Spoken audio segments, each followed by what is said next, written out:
வணக்கம். நான் ருத்ரவிநாயக பாண்டியன். எனக்கு ஜோதிட ஞானம் மற்றும் ஆன்மீக அறிவை வழங்கிய பிரபஞ்ச பேராற்றல் மற்றும் இயற்கைக்கு நன்றி தெரிவித்து இந்த பதிவினை வழங்குகின்றேன். நம்ம இன்னைக்கு ஜாதகம் தொடர்பான விளக்கப்பதிவை பார்க்க இருக்கின்றோம். அதன் அடிப்படையில் பாலிவுட் நடிகையான கரிஷ்மா கபூர் குடும்பத்திலிருந்து வந்த கரிஷ்மா கபூர் அவர்களுடைய ஜாதகம் தொடர்பான விளக்கத்தை பார்க்க இருக்கின்றோம். எதன் அடிப்படையில் இன்று அவருடைய ஜாதகத்தின் விளக்கத்தை பார்க்க இருக்கின்றோம் என்றால், அவருடைய கணவர் சஞ்சய் கபூர் அவர் சமீபத்தில் இறக்கக்கூடிய சூழல் ஏற்பட்டது. எதன் அடிப்படையில் இவருக்கு இப்படிப்பட்ட ஒரு பிரிவு ஏற்பட்டது மற்றும் இவருக்கும் கணவருக்கும் முன்பே விவாகரத்து ஏற்பட்டுள்ளது, எதன் அடிப்படையில் இவருக்கு திருமணம் சார்ந்த பிரச்சனைகள் மற்றும் இவர் திரைத்துறையில் சாதிப்பதற்கு முக்கியமான காரணம் என்ன, இவருடைய வாழ்வியல் எதிர்காலம் அனைத்தையும் இவருடைய நவம்சம் ராசி கட்டம் மற்றும் தசாபதிகள் அடிப்படையில் தெரிந்து கொள்வதற்கு ஒரு ஜோதிட ஆராய்ச்சியில் நுட்பமான ஆராய்ச்சி செய்வதற்கு இந்த பதிவு அனைவருக்கும் உதவிகரமாக இருக்கும் என்று நம்புகின்றேன். கரிஷ்மா கபூர் அவர்கள் இந்திய பாலிவுட் திரைப்பட நடிகை. 25 ஜூன் 1974 மும்பையில் மகாராஷ்டிரா மாநிலத்தில் பிறந்தவர். பெரும்பாலான இந்தி படங்களில் 1990 மற்றும் 2000 முற்பகுதி உள்ள காலகட்டத்தில் முன்னணி மற்றும் அதிக சம்பளம் வாங்கக்கூடிய நடிகைகளில் ஒருவராகவே இவர் வலம் வந்தார். தேசிய விருதுகள், பிலிம்ஃபேர் விருதுகள் உட்பட பல்வேறு பாராட்டுகளையும் இவர் பெற்றிருக்கின்றார். இவர் 1991 முதல் தற்போது வரை நடித்து வருகின்றார்.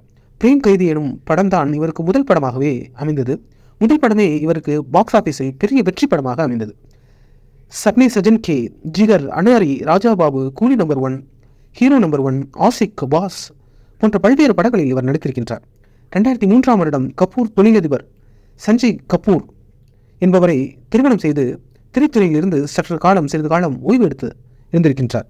பிறகு தொலைக்காட்சி ரியாலிட்டி ஷோவில் நடுவராகவும், நடனம் சம்பந்தப்பட்ட தொலைக்காட்சி ஷோவில் ரியாலிட்டி ஷோவில் ஒரு நடுவராகவும் இருந்திருக்கின்றார். விண்டோ பஹல் கே படத்தில் சிறந்த நடன கலைஞராக நடித்ததற்காக இவருக்கு தேசிய விருதும் கிடைத்திருக்கின்றது மற்றும் பிலிம்ஃபேர் அவார்டும் இவருக்கு அந்த படத்திற்காகவே கிடைத்தது. 2016 சஞ்சய் கபூருடன் இவருக்கு விவாகரத்து ஏற்பட்டது. இவருக்கு 2 குழந்தைகள் உள்ளனர். இவருடைய கணவர் ஒரு மிகப்பெரிய தொழிலதிபராக இருந்திருக்கின்றார். அவருக்கு பில்லியன் கணக்கில் சொத்து மதிப்புகள் உள்ளன. இவர் மேடை நிகழ்ச்சி, மாடல் மற்றும் தயாரிப்பு விளம்பரதாரராகவும் இருந்திருக்கின்றார். இவருடைய குடும்பம் என்று பார்த்தால், இவருடைய தந்தை ரந்தீர் கபூர் மற்றும் தாய் ரபிதா தங்கள் அவர்கள், இவருடைய தங்கை அவர்கள் கரீனா கபூர் அவர்கள் சைஃப் அலி கான் அவர்களை திருமணம் செய்திருக்கின்றார் என்பதை அனைவரும் அறிந்த ஒன்றே. ராஜ் கபூர் இவருடைய தாத்தா முறையை சார்ந்தவராக இருக்கின்றார். இவர் குடும்பமே கபூர் குடும்பத்தை சேர்ந்த ஒரு பாரம்பரிய பின்னணி கொண்ட குடும்பமாக உள்ளது. சிறு வயதில் இவருக்கு ஸ்ரீதேவி, மாதுரி தீட்சித் போன்றவர்களின் நடிப்பு அதிகமாக ஈர்க்கப்பட்டவராக சிறு வயதில் இருந்தே இவருக்கு நடிப்புத்துறை சார்ந்த ஆர்வம் மிக மிக அதிகமாக இருந்தது.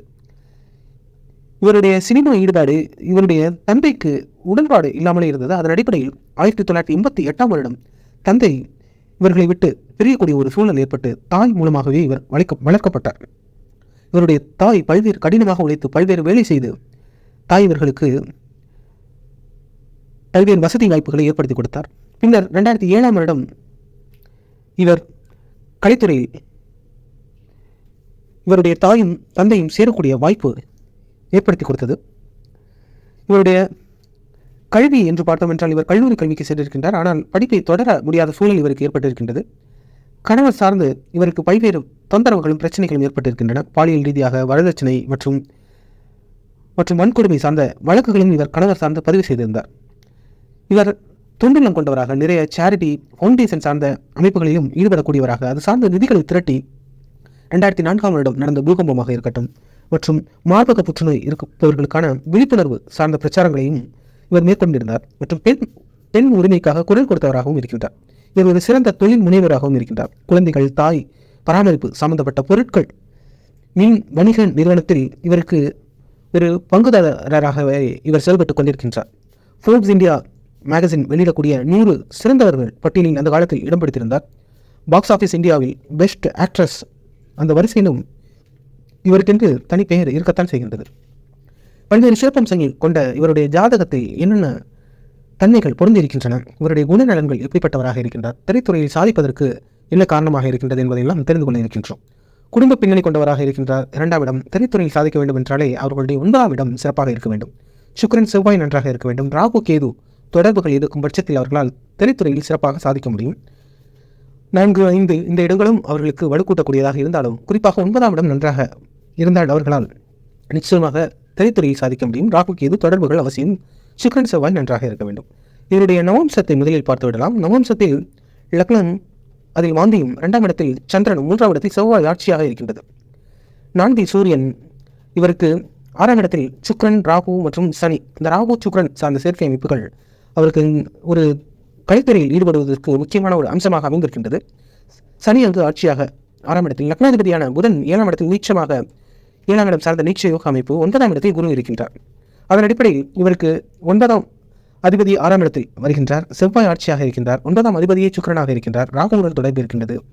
அதன் அடிப்படையில் இவருக்கு திரைத்துறையில் சாதிப்பது மிக மிக எளிதான ஒன்றாகவே இருந்திருக்கின்றது. மற்றும் இவருடைய 4ஆம் அதிபதியான குரு 9ஆம் இடத்தில் வருவது சிறப்பான அம்சம்.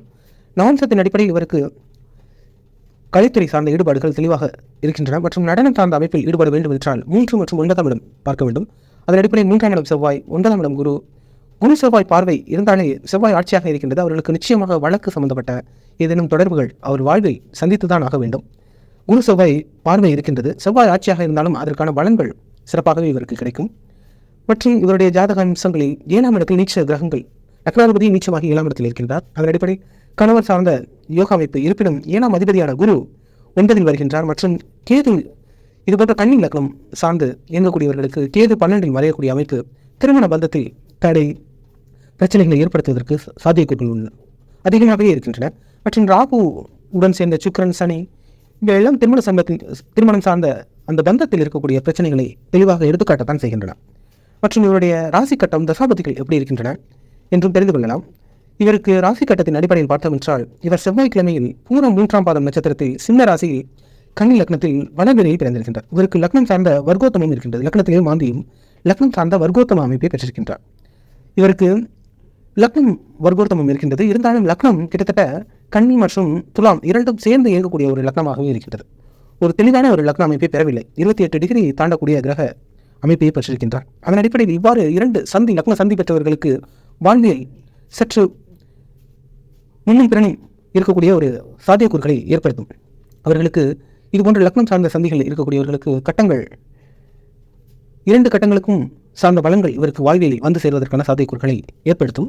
3ஆம் இடத்தில் ராகு இருக்கக்கூடிய அமைப்பு மற்றும் இவருக்கு 6ஆம் இடத்தில் குரு இருக்கின்றார்.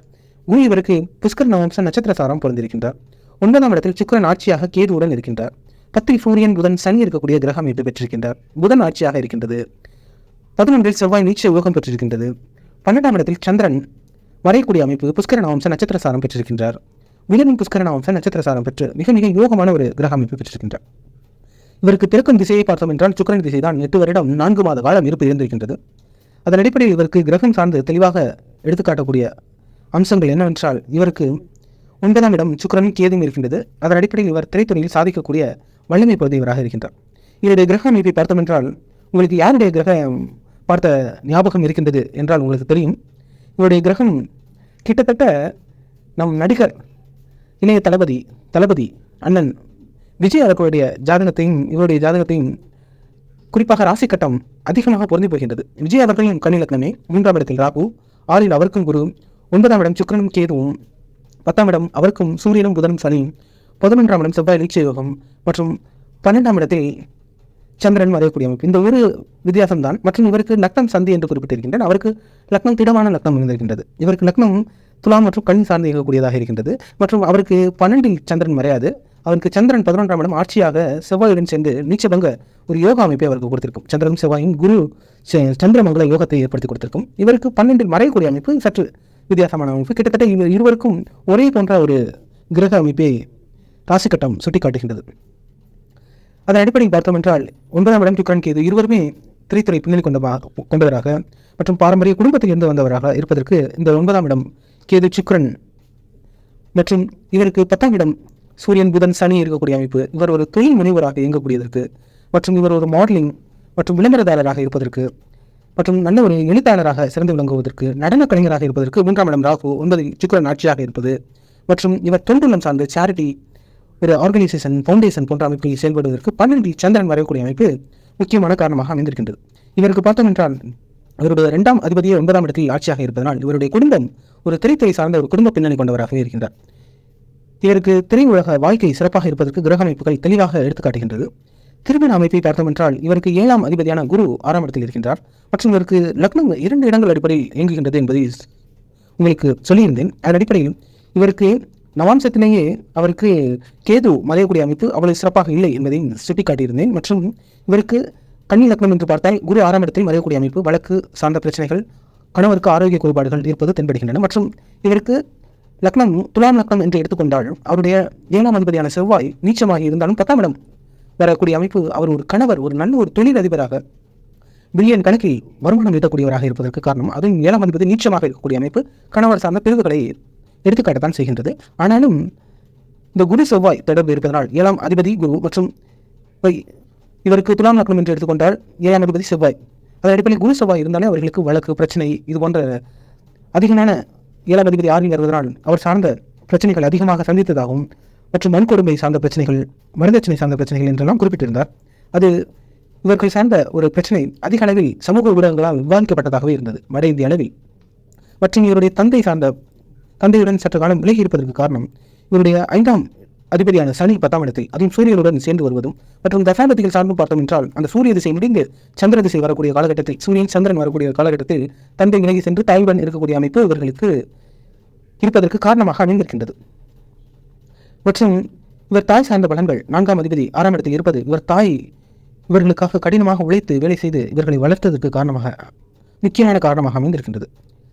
மற்றும் இவருக்கு கல்வி தடை அமைந்திருப்பதற்கு முக்கியமான காரணம் இவருடைய 3ஆம் இடத்தில் ராகு இருப்பதாக இருக்கட்டும், 3ஆம் அதிபதி செவ்வாய் நீச்சமாக இருப்பது மற்றும் 4ஆம் அதிபதி 6இல் வரக்கூடியது இவர் கல்லூரி சென்று பாதியிலேயே படிப்பை நிறுத்துவதற்கு காரணமாகவும், மற்றும் இவருடைய திருமணம் என்று பார்த்தோம் என்றால் இவர் முதலில் அஜய் தேவ்கன் மற்றும் அபிஷேக் பச்சன் அவர்களுடைய சேர்ந்து இவருக்கு நிச்சயதார்த்தம் நடந்ததாகவும் பின்னர் அது தடைப்பட்டதாகவும் குறிப்புகள் உள்ளன.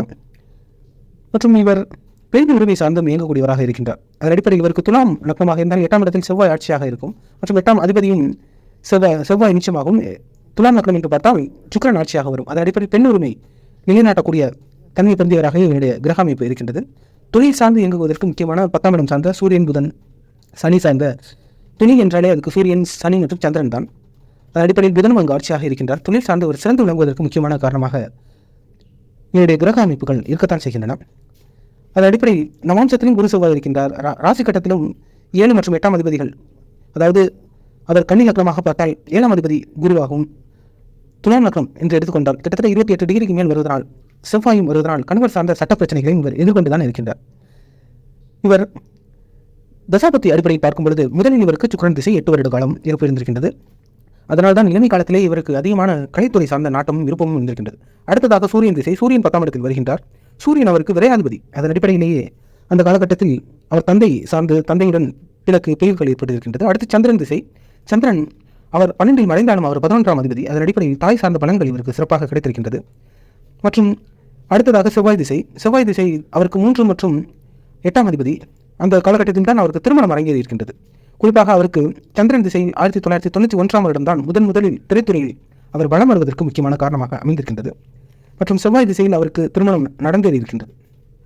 மற்றும் ராகு திசையில் இவருக்கு தொழில் சார்ந்த ஈடுபாடுகள் வருவதற்கு மற்றும் இவர் கலைத்துறை திரைத்துறை சார்ந்து சின்ன திரையில் ஒரு நடுவராக, ஒரு நாடகம் மற்றும் நடனம் சார்ந்த அமைப்புகளில் ஒரு நடுவராக இவர் செயல்படுவதற்கு முக்கியமான காரணமாக இந்த ராகு திசை அவருக்கு அமைந்திருக்கின்றது.